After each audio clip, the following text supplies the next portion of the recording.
सुनील डिम्पल ने इल्जाम लगाया है कि आर्टिकल 370 की मनसूखी पर बीजेपी के तमाम दावे गलत और जाली हैं। पुरानी पार्लियामेंट में हिंदुस्तान की इमारत और आइन ने हमें आर्टिकल 370 दिया था। बीजेपी ने आर्टिकल 370 को खत्म करके बहुत बड़ी गलती की। पुरानी इमारत में हमारा केस सुप्रीम कोर्ट में बहुत मजबूत है और तमाम गलत फैसले पलट जाएंगे। बीजेपी फ्लैट गिर जाएगी। डिम्पल ने कहा है कि PMLG के बयान सिर्फ आर्टिकल 370 पर सुप्रीम कोर्ट की कार्रवाई को मुतासर करने के लिए हैं। प्रेस क्लब जम्मू में एक प्रेस कॉन्फ्रेंस में सुनील डिम्पल सदर मिशन स्टेट का दर्जे को बजा तौर पर मुस्तरद करते हुए कहा है कि दफा 370 की मनसूखे से मुतल्लिक़ बीजेपी के तमाम दावे सरासर गलत और जाली हैं। पार्लियामेंट की पुरानी इमारत में दी गई और हिंदुस्तान के आइन ने हमें आर्टिकल 370 दिया। आज की जो हमने ये पत्रकार वार्ता रखी हुई है वो इस बात को लेकर के रखी हुई है कि देश के प्रधानमंत्री नरेंद्र मोदी जी ने जो आज पहले दिन नई पार्लियामेंट की बिल्डिंग में जो भाषण किया उसमें जम्मू कश्मीर की आवाम की और आजादी की जंग में जिन नेताओं ने अपनी जानें कुर्बान की थी और वो बड़े बड़े नेताओं ने जो पुरानी पार्लियामेंट की बिल्डिंग में बैठ करके ऐतिहासिक फैसले लिए थे, प्रधानमंत्री जी ने इस बयान के साथ कि पुरानी बिल्डिंग में 370 से पीछा छुड़ाया, पुरानी बिल्डिंग में एब्रोगेशन ऑफ आर्टिकल 370 किया, पुरानी बिल्डिंग में जम्मू कश्मीर रियासत के साथ जो इल्हाक की शर्तें थी वो तोड़ी और यही नहीं 200 साल पुरानी रियासत को तोड़ करके पुरानी बिल्डिंग से उन्होंने पीछा छुड़ाया 370 का। यह बयान हमारे जम्मू कश्मीर की 1 करोड़ 30 लाख आवाम के दिलों के ऊपर खून के आंसू और हमें मायूस किया है। प्रधानमंत्री जी आपके बयान ने आपने ये तौहीन की है उन बड़े बड़े साबका प्राइम मिनिस्टर्स की, प्रेसिडेंट ऑफ इंडिया की, वो संविधान के रचयिताओं की, जिसने हमें पुरानी बिल्डिंग संसद भवन में हमें 370 दिया, इल्हाक की शर्तें दी और जिसके साथ जिस बिल्डिंग में हमारे जम्मू कश्मीर का इल्हाक असेशन भारत के साथ हुआ था वो इतिहास आप मिटा करके तोड़ करके आए हैं। और जो आप अपनी पीठ को थपथपा के ये कह रहे हैं कि आपने एक ऐतिहासिक काम किया है 370 से पीछा छुड़ा करके, नहीं साहब, आपने ऐतिहासिक काम नहीं किया है। आपने तौहीन की है उन साबका तमाम सरकारों की, वो संविधान के रचयिताओं की, वो कॉन्स्टिट्यूशन लिखने वालों की, पुरानी बिल्डिंग में संसद में जिन्होंने 370-35 से इल्हाक की शर्तें और यही नहीं जो इल्हाक जम्मू कश्मीर लद्दाख POK गिलगित बल्टिस्तान का और जिसमें रेजोल्यूशन पास हुआ था कि POK गिलगित बल्टिस्तान का जम्मू कश्मीर रियासत का भारत का हिस्सा है, आपने उस इल्हाक को तोड़ करके उसकी भी तौहीन की है। आप तो अपनी छाती थपथपा रहे हैं। आप कह रहे हैं कि इस आर्टिकल 370 की वजह से विकास हो रहा है, रोजगार है, मिलिटेंसी से छुटकारा हुआ। कहां साहब, क्या झूठ बोलते हैं आप।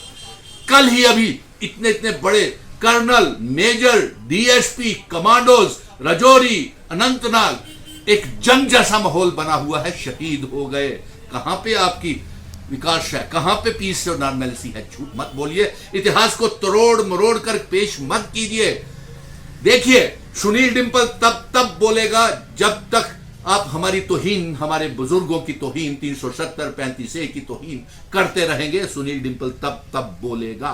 मैं इस जम्मू का रखवाला हूं, जम्मू कश्मीर का रखवाला हूं, जम्मू कश्मीर डोगरा रियासत का बेटा हूं और हर मजहब के लोग, हिंदू, मुस्लिम, सिख, ईसाई, गुज्जर, बकरवाल, चिनावेली, पीर पंजाल, पहाड़ी, सभी लोग इस रियासत के रखवाले हैं और आप हमारा मजाक उड़ाते हैं।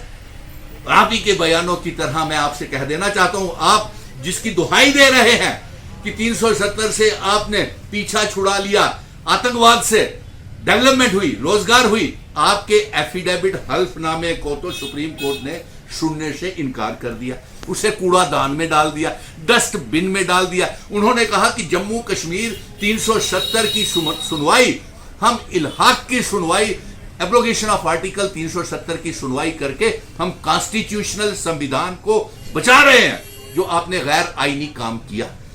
तो ये आप इन्फ्लुएंस करना चाह रहे हैं, दबाव बनाना चाह रहे हैं नरेंद्र मोदी जी, अमित शाह जी और लेफ्टिनेंट गवर्नर मनोज सिन्हा जो गलत बयान दे रहे हैं, और एलजी मनोज सिन्हा साहब का तो इररिस्पॉन्सिबल अनपढ़ों के जैसे बयान दे रहे हैं कि आपने जब जाएंगे यहां से तो रियासत को भारत का हिस्सा बना करके जाएंगे। आपकी जानकारी के लिए बता दूं, 26 अक्टूबर 1947 को मोदी जी इसी पुरानी बिल्डिंग में जम्मू कश्मीर रियासत भारत का हिस्सा बना था। आप इस इतिहास को झुटला नहीं सकते हैं। जब भी जम्मू कश्मीर की बर्बादी का इतिहास लिखा जाएगा, काली स्याही के साथ जम्मू कश्मीर के इतिहास में भारतीय जनता पार्टी और नरेंद्र मोदी जी, आपकी सरकार, काले स्याही के साथ आपका इतिहास में, जम्मू कश्मीर के इतिहास में नाम लिखा जाएगा। अब हम दूसरी तरफ आते हैं। एलजी मनोज सिन्हा साहब, आप बताइए 3 सालों में आपने कितने बेरोजगार नौजवानों को नौकरियां दी? आप कहते हैं कि आपने एक ऐतिहासिक काम किया, आपके जाने के बाद जम्मू कश्मीर के लोग इतिहास याद करेगा आपको। फिर उसके बाद आप कहते हैं कि जम्मू कश्मीर में आपने इतनी नौकरियां दी कि जितनी आजादी के बाद नौजवानों को नौकरियां नहीं मिली। और कल आपने कहा कि 6 महीने में हम सारी सरकारी नौकरियां भर देंगे। ये चुनावों को देखते हुए, पार्लियामेंट के चुनावों को देखते हुए आपने ये कहा कि 6 महीने में आप सारी नौकरियां भर देंगे। 6 महीने तक एलजी मनोज सिन्हा साहब आप इस गद्दी पे रहेंगे, क्योंकि जिस तरीके से एलजी गो बैक के नारे हमारी जम्मू कश्मीर की डोगरा आवाम, कश्मीर के कश्मीरी सारे मजहबों के लोग लगा रहे हैं, आप ज्यादा देर यहां पे इस कुर्सी के ऊपर टिकने वाले नहीं हैं। और आपको यह मैं बता दूं कि ये जम्मू कश्मीर रियासत भारत का अभिन्न अंग था। सुप्रीम कोर्ट में हमारा केस बहुत मजबूत है। प्रधानमंत्री जी, लेफ्टिनेंट गवर्नर मनोज सिन्हा साहब, हमें सुप्रीम कोर्ट से 370 35 से इल्हाक की शर्तें, रियासत का दर्जा और सब वापिस आएगा। आपकी दी हुई दलीलें तो वहां पे चली नहीं, उसे तो डस्टबिन में डाल दिया। और आप सुर्खियां बटोरने में लगे हुए हैं कि पुरानी बिल्डिंग में जो फैसले हुए थे आप उनको दफन करके आ गए। अरे संसद, कॉन्स्टिट्यूशन भी वहीं पे लिखा गया था। आपने BR अम्बेडकर के बनाए हुए कानूनों को भी मजाक बनाया है। इसीलिए आज की ये पत्रकार वार्ता है और ये जंग जारी रहेगी जब तक 370 35 से इलाके की शर्त रियासत का दर्जा हमें वापस नहीं मिलेगा। और रहा बेरोजगारी हल करने का ताल्लुक, तो आप जितने भी PHE, PDD, PWD के डेली वेजर्स है, रहबरे खेल, जंगलात, सेहत, नेशनल यूथ कॉर्प्स, मनरेगा के बच्चे, contingent paid worker, vocational trainer और जितने भी contractual lecturer, home guard, SPOs, village defence committees के, आप कहते हैं 6 महीने में आप